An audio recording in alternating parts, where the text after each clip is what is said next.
Well, hello and welcome back to the channel.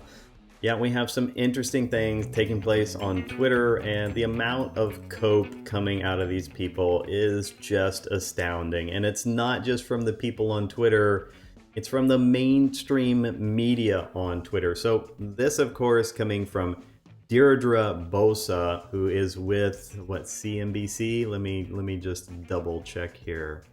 Yeah, with CNBC Tech Check. All right, so this group, this couple of guys who came out of Twitter, or I don't even know that that's where they are, but there's a couple of guys that came out and had boxes with supposed office stuff in it and claimed to be people who were fired by Twitter. And of course, Deirdre Bosa tweets, "It's happening, entire team of data engineers let go. These are two of them." So an individual who is supposedly or allegedly reporting the news here just took it without any kind of fact checking at all altogether, because this fits the narrative. Now, if you're an educated individual, then you know this doesn't make any sense at all, because even if Elon wants to come in and get rid of people, he wouldn't do it right away. First of all, he'd find out who they are, what they do, and whether or not they're even good at their job. He wouldn't just come in and fire entire teams of people unless they were teams that probably weren't something that he wanted to be a part of the company going forward. Look, these people are so desperate for Elon Musk to be the bad guy that they're willing to jump out there and report misinformation rather than fact check it just because it fits their narrative. And of course, you see the Twitter fact check on here. Readers added context that they thought the people might want to know that these are not really former employees. This, of course, is a hoax. It just gets funnier.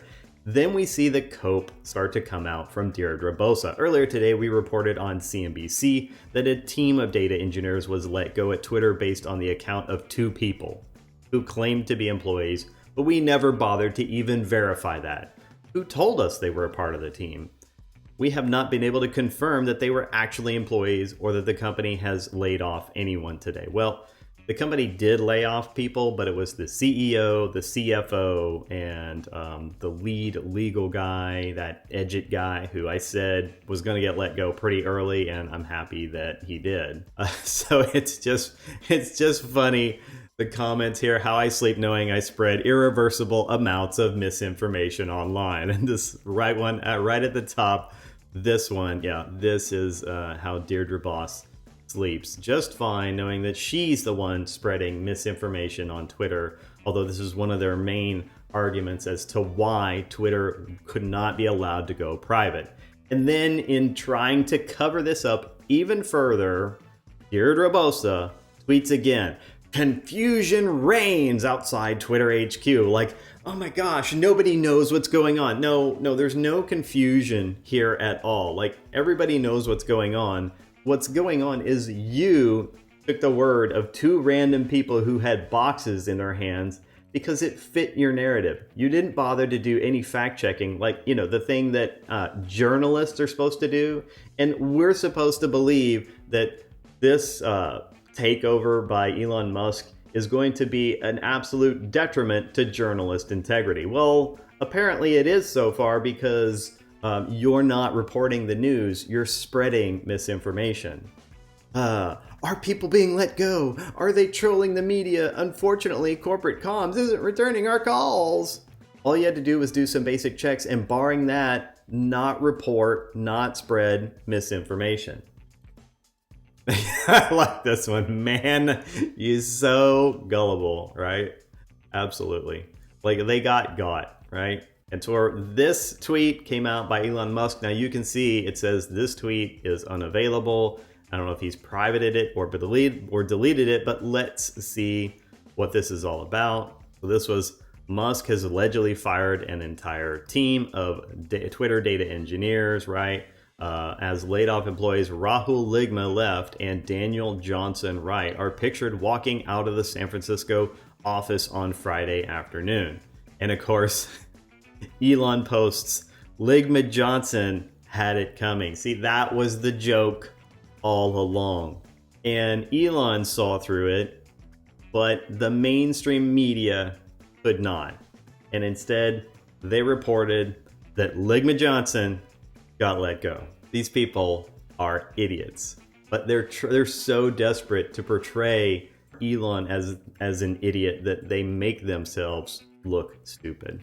And the fun just continues with President Biden tweeting something, let me give you the facts, my Inflation Reduction Act, blah, blah, blah, blah, blah. And this also getting fact-checked by Twitter readers who thought this needed context added, that these 55 corporations who made $40 billion and paid zero federal taxes, who would, of course, obviously all pay taxes under the Inflation Reduction Act. Well, not so fast. Maybe only about 14 of them would pay more under this Inflation Reduction Act. So look, and there's sources in here. So, cites high quality sources such as Reuters, CRS Reports, Washington Post, and itep.org. Yeah, cites high quality sources. This was easy for me to understand, and it does directly address the tweet. So yeah, I think that's pretty good. It does provide important context. This does, I don't know if I'd say it's neutral or unbiased, but I don't think it's biased. I mean, I think the original tweet is biased, and this is just providing some balance. So boom, submit and agree.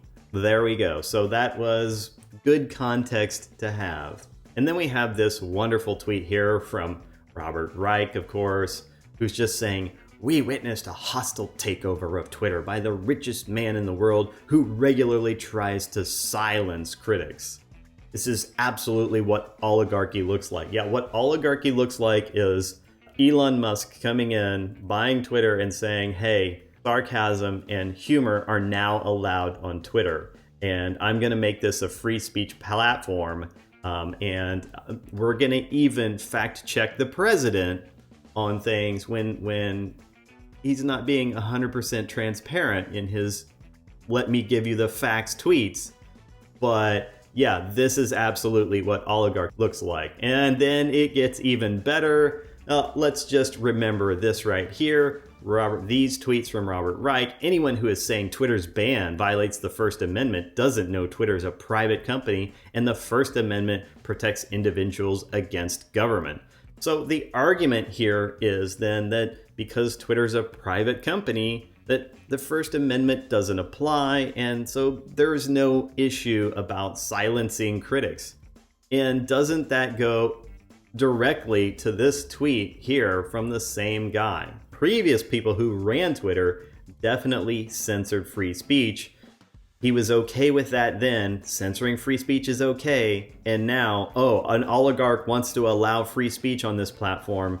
And what could possibly go wrong with him determining what constitutes free speech? Well, one thing's for sure, it's going to be more free than it previously was. And then Nick W. just cuts to the heart of the matter with this tweet here, this reply to Robert. Free speech isn't for opinions you agree with. And he absolutely nails it. Free speech is for opinions you disagree with, because that's the thing you're trying to protect. You're trying to protect the rights of an individual to say something, even if it's not entirely popular, because frequently the truth isn't popular. Then we have this recap of what happened on Twitter today from Elijah Schaffer. So let's just play this and see what happens.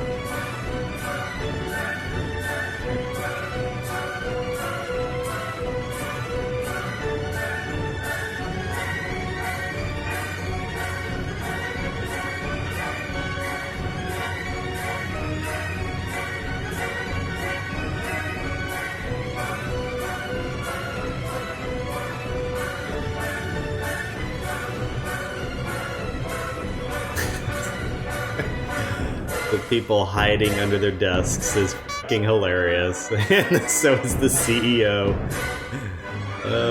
He's booking it for the door.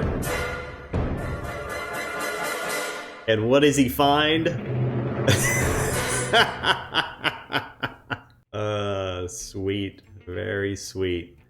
Alright, so look, it looks like the mainstream media, the blue check marks from the mainstream media have absolutely lost the plot. They are definitely completely overreacting here, and the absolute tonnage of copium being consumed right now is just beyond the pale. It's definitely interesting, the things that we're seeing, watching these people claim that free speech is bad because Twitter doesn't need to protect free speech, but allowing Elon to turn Twitter into a free speech platform is somehow nefarious. And you can see how their positions don't make any sense whatsoever. That's all I have for now. Let me know your thoughts in the comments below. If you want to continue to support the channel, then please click the like, share, and subscribe, and I will see you in the next video. Have a great day.